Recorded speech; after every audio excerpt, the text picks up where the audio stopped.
baay'een keessanii waa'ee mucayyoo kana waa'ee simboo sagalee maan taatu maan dubbattu jechaa turtan. Ani garuu gaafuma jalqabaa kaaseeyyuu nan dubbadha jedheen baay'isee nan dubbadha naa ta'uu dide. Baay'ee natti ulfaate jechuudha. Gara kamitti akka dubbadhu naan galle. Asii ol dubbadhatee asii gadi dubbadhatee hin beeku. Baay'ee tokko jechas akkam jedhee akka ibsu iddoo kamsaa akka dubbadhullee naan taane jechuudha. Dhugaa waaqaatidha. Namni ilmoo qabu, namni keessattuu namni ilmoo qabuu fi ilmoof obboleettiin adda adda. Namni ilmoo qabu, namni ijoollee durbaa akkasii qabu baay'ee hollachuunsaa beekamaadha kana yeroo argu jechuudha. Dhugaan sidin jedha. Baay'ee tokko hin hollata namni kun, hin amanu jechuudha. Ijoollee isaa isuma argaa jiru akka waan hin jirreefaatti fakkaachuu danda'a. Kanaaf baay'ee tokko anaa ol ta'e jechuudha. Sammuu kooti ol ta'e jecha akkamii akkam fayyadamullee ni hin dhabe jechuun ibsuudha. Baay'ee namatti ulfaata. Amma du'aa meeqa duute mucaan kun baay'ee warri ishiillee umurii isaanii akka nama du'eetti jiraatu. Akka nama du'eetti bool'arra akka namni jirutti hin awwaalamne malee akkanatti kan isaan jiran. Akkatti jirus akkatti jiraatus. Wanti isaan fayyisuus hin jiru, wanti isaanii garaa isaanii boqachiisus hin jiru. Yeroo waan akkasii nama irra gahu jechuudha. Dhugaa waaqaa baay'ee tokko ulfaata. Baay'ee ulfaata jechuudha. Ilmoo ofii akkatti dhabuu jechuun ofii dhabamuu wayya. Dhugaa waaqa ofii dura dhabamuu wayya. Ijoolleen kee, mucaan kee, daa'imni kee bifa kanaan dhukkuba malee isa dhukkubaayyuu namni ko ijoollee isa dura du'uu barbaada. Du'a du'utoo ta'eef dura du'uu barbaada bar. Du'a ijoollee taa'ee ijoollee isaa awwaaluun barbaadu. Taa'ee ijoolleen isaa akka bool'atti seentu ofiirra taa'uu hin barbaadu. Garuu ijoollee isaa dura du'uu barbaada. Kun immoo baasee taa'anii kana arguuf kana dhagahuurraa ijoolleen ofii daa'imni ofii akkas ta'uurraa ofii dura bool'a seenu wayya. Ofii dura bool'a seentee bakka hin agartuu hin dhageessu. Kanaaf warrillee irra keessatti du'anii jiru. Warrillee jechuudha haadhaaf abbaan illee faamiliin sun guutuun. Namni kana dhagahellee namni baay'ee hirrifanne hin jiru. Lapheensa kan hin dadhabne hin jiru. Amantaa kan hin dhabne hin jiru. Ijoollee isaatiif jechuudha. Ijoollee isaa erguus ta'e mana barumsaatti erguus ta'e iddoo ta'etti erguus kan amanu hin jiru jechuudha. Ijoollee ofii ishii amma amma umurii meeqatti balbalatti qollofta. Amma yeroo kan baggadi ba'uu hin qabanii, barachuu hin qabanii, baratanii dhufuu hin qabanii, nagaadhaan bahanii galuu hin qabanii, daa'ima ofii jechuudha beeyyeessuus. Namni akkana godhu immoo jechuudha. Namni kun immoo akkamitti akka ani kan jiru akkamittiin ijoollee hamma kanaatii fi waan kanaaf kaka'umsiisa akkamitti dhufa. Akkamitti miirri kun dhufa, akkamitti miirri kun argama.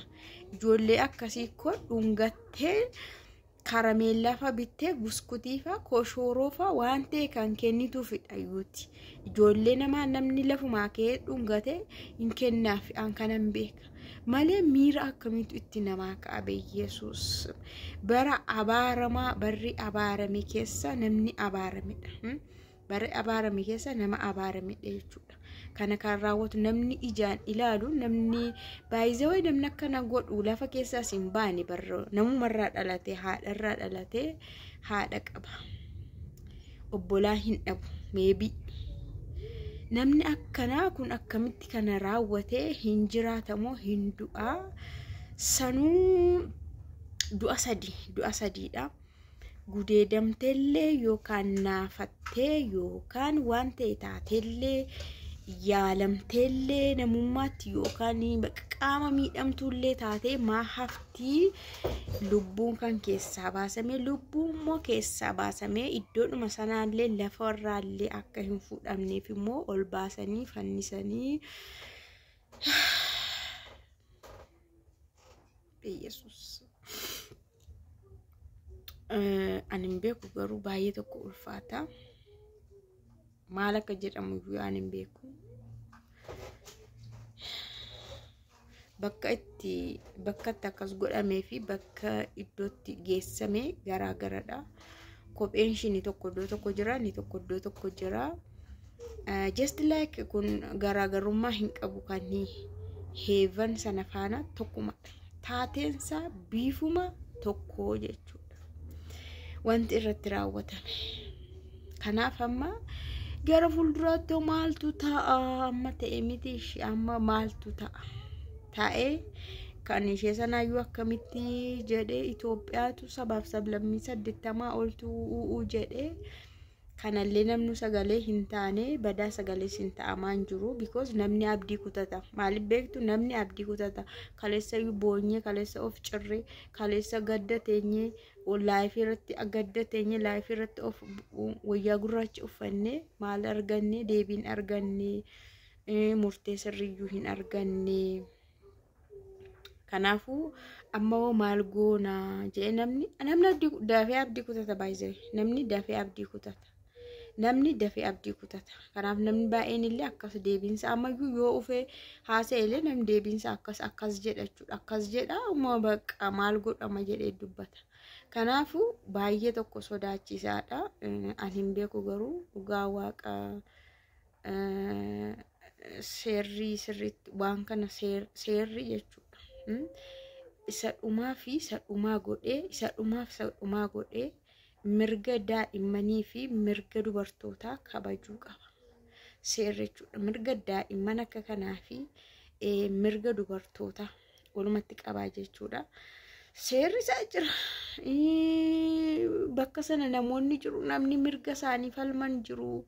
Waan baay'ee hundumtuu seerri guutee jira. Garutuma seerri jiru kun irra daddarbamee dhagahamaa ammas ta'a. Boorummoo maaltu ta'a arga.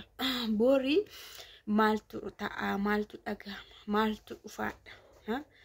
Innaan baay'ee tokko ulfaata dhugaa dubbachuudhaaf waan akkasii waaqayyo namarraa haa qabu. Eenyumaan illee hin gahiini kanumaan haa dhaabbatu. Bakka gahee nuunaa jedhu waaqayyo dhugaa waaqa waan akkasii dhagahus arguus gahee bakka kana booda jedhee waaqayyo ofiuma isaa nurra haa dhaabu. Kan biraallee akkan taane mana namaatti illee waan akkasii akkan galle darbe eenyumatti qe'ee eenyutu duuni akkasiif salphinna akkasii waan akkasii jechuudhaan beeku akkamta akka ibsamu du'a miti kun kan du'a gararraa wayitiin ibsama. Namni dhukkubsateen du'a ijoolleenis hin du'u.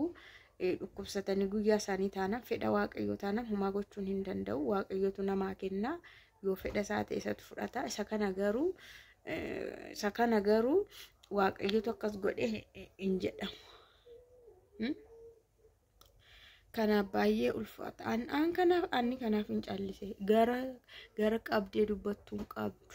Iddoonsaa baay'ee si rakkisa. Akka sakaanii jechillee si hin dhufu. Dubbiin hin dhufu.